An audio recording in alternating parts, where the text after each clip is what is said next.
Hey everybody, Brian Shannon here from alphatrends.net. Today is Friday, the 20th of October 2014. Let's look at this market here. We'll get to the charts in a moment. Let's look at the closing numbers for the week. The S&P 500 did lose about 1%, Nasdaq about 1.5%, whereas the Russell 2000 and semiconductors bounced back some, and they outperformed, obviously.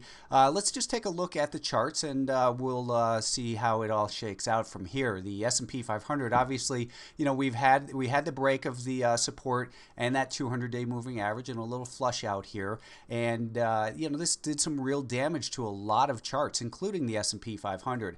I'm not convinced that we've seen the final lows here yet. It is encouraging that we traded the heaviest volume all year on Wednesday and then heavy volume once again on Thursday as this market did bounce. But when we look at a 10-minute chart, we see that today we gapped up to that 5-day moving average, and then when we drill down to a 1-minute chart, you can see here this is where the buyers regain control for the day, and to make a purchase for a day trade right at that point makes sense with a stop below the low of the day. We then had higher highs and higher lows, and then there's a little head and shoulders pattern which didn't really lead to a big drop, but we did see resistance at the volume weighted average price, and we did close back right basically at the VWAP for the day. For the week though, the volume weighted average price is at about 187. So right now I think going into next week what we're going to want to see is I would prefer to see some support found at 186 to 186, well, at 186.5 to 187.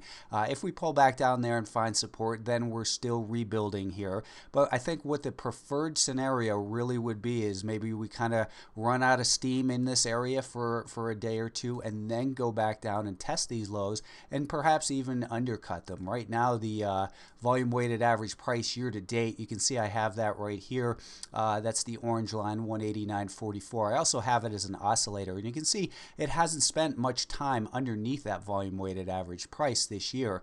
So that did get tested today and seems to have maybe provided a little bit of resistance. We're not going to be too concerned about that for right now. The fact is we've got a very volatile market here, and from a trading perspective, coming into the week, we noted that we had, of course, the pattern of lower highs and lower lows, and we were guilty till proven innocent on the intermediate term as long as that pattern remained intact. Well, obviously things changed. We got above that. We made a higher high here with a higher low on Thursday afternoon, and now if this market can hold the 186.5 level, then perhaps we'll see further upside. Again, I would prefer some further pullback, maybe take some stops out underneath that 182 level. The market obviously doesn't care what I think or what I would like to see, but to me it is a reasonable scenario that we could do that. So that's what we want to be alert for next week, is that if we undercut that 186.5 level and stay below it for, let's say, a half hour or an hour or so,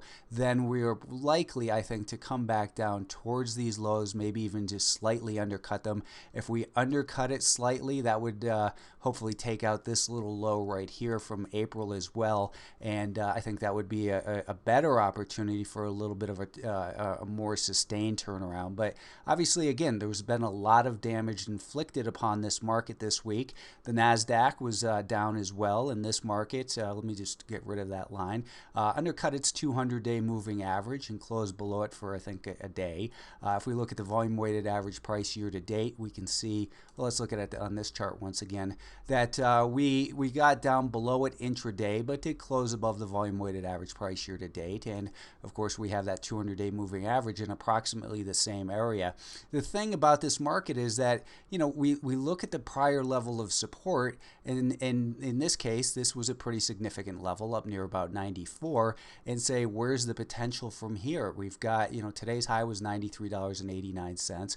We're obviously in the middle of earnings season as well. We saw some implosions from Netflix, and then today there was Urban Outfitters. So there's going to continue to be landmines based on stocks or in stocks that are reporting earnings. There'll be some good ones as well, but even Google, the response was down $14 from earnings today in Google. So we're in a very volatile, tricky environment. It's excellent for trading if you're disciplined and skilled and have a methodology. If you're just throwing darts, you're going to have results that are equal to throwing darts, really kind of blindfolded.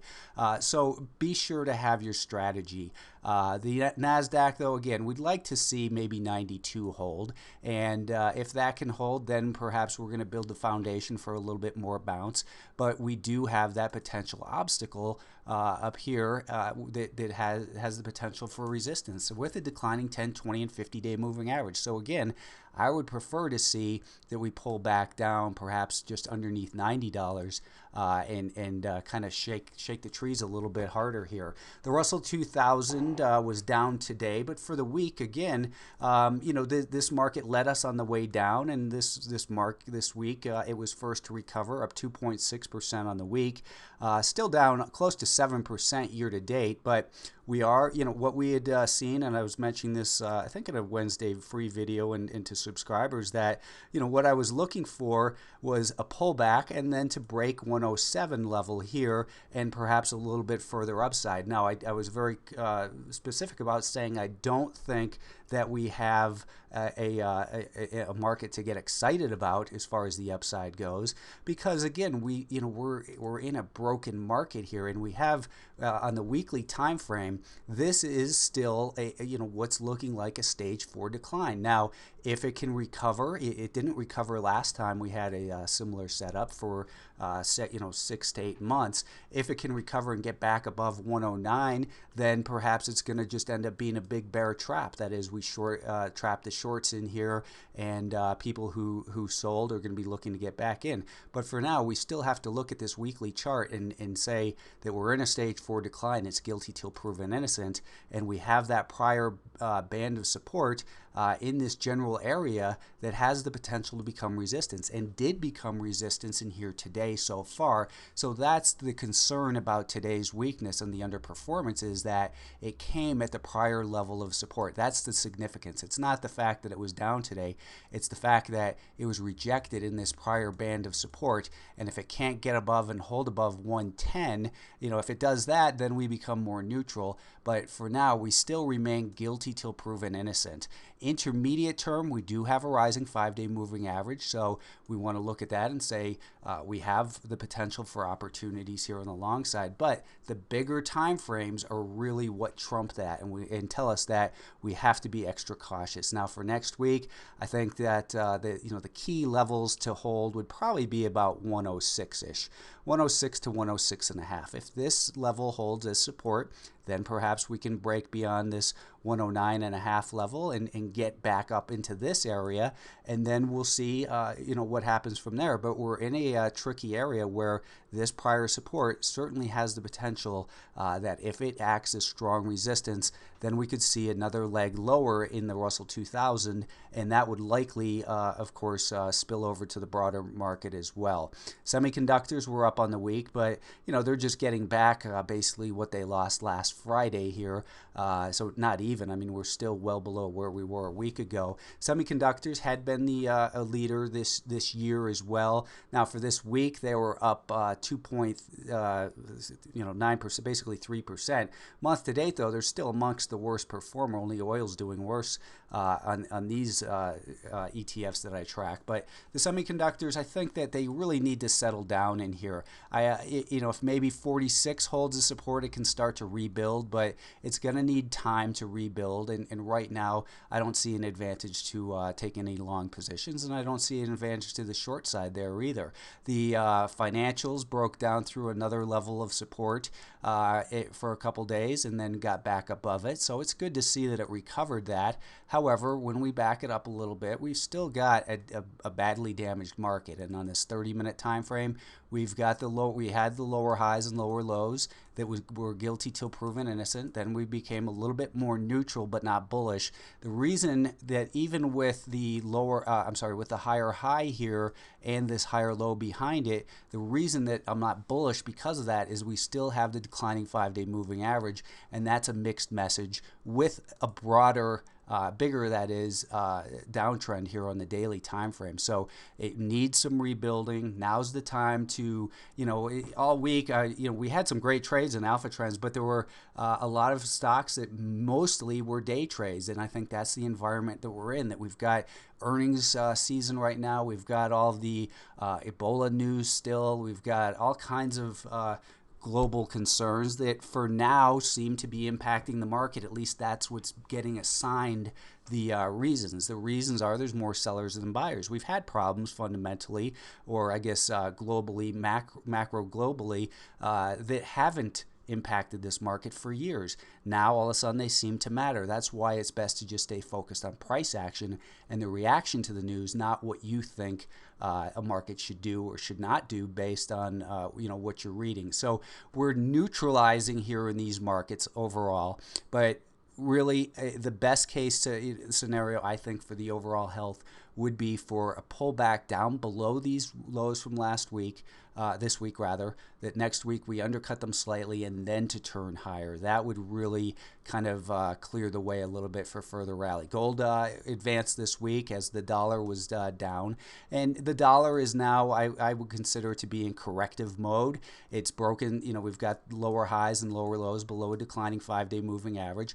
We had a great rally in the dollar right up to the level where we've seen resistance over the last 3 years. And, this has been the range for 3 years, 21 to 23. I don't think it's a good trading vehicle, but it's important as a overall global economic concern. And we got up to a prior level of resistance. We're backing off. And, is it building energy at this point to break higher? Well, I think we're going to need to see the dollar back up at least above 22.87. So going into next week, it remains in corrective mode, and gold is in an intermediate term uptrend. But of course, the bigger picture is still just a big mess here, and I think generally avoid unless you're trading it.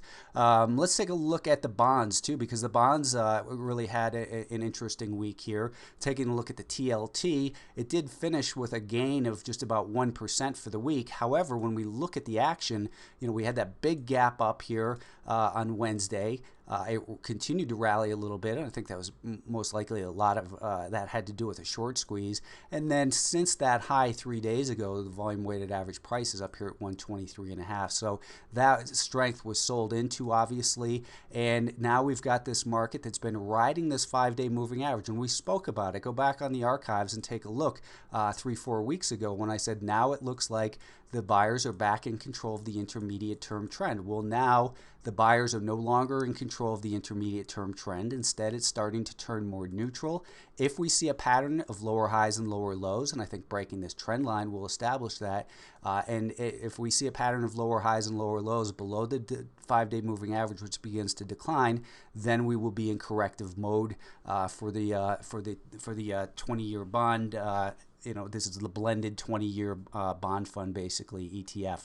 Apple had a decent day today. It did break some important support this week at that 98 to 99 level. And as I mentioned to subscribers today in chat room, that a lot of people were getting involved in Apple actually right here. I said, it looks like a good risk reward. Their stop was down here, and I said, it looks like maybe it has the ability to get up to daily R2 and that 5-day moving average, which is declining. But that declining 5-day moving average was in this prior band of support and would likely become resistance. Well, when you have a couple of things set up, such as prior support, which has the potential to turn into resistance, you have a declining 5-day moving average in that area, and you have daily R2 in that area, it's prudent to take some off and raise your stop. So we had that pattern intraday of higher highs and higher lows, which was then interrupted. And now I think that Apple has a lot to prove here.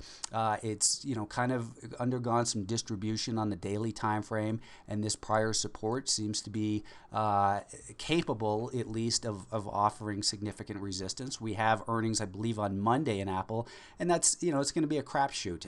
I'm personally not a gambler on earnings, because to me the pain of getting Netflixed on a earnings report like we saw on Thursday just doesn't make it worthwhile for maybe a nice winner. But of course, I encourage everyone always to make the trades their own. Do what's appropriate for you. By the way, these videos got a lot of views this week, and this is absolutely the final week that the bronze level service is going to be offered for $149 a year. It's a phenomenal deal. The price goes up on Tuesday to $249. No exceptions. So that the bronze allows you to get this video each and every day after the close. Let's take a look at some other stocks. So we looked at Apple. Amazon is looking like it's broken some important support here, and you look at the weekly time frame, it's looking like these are important potential bigger tops, that we have lower highs and we have this support that if we break that, there's no reason to think Amazon couldn't go down to 150. If Netflix can drop the way it's dropping, there's no reason to think that Amazon can't do the same thing. I'm not making a bearish call. I'm saying be aware of the potential that we've had these longer term great uptrends, and we're at important levels. We've got a major trend line, major support level. If we lose these, things could get worse. Google is obviously undergone some profit taking. It never broke out beyond that.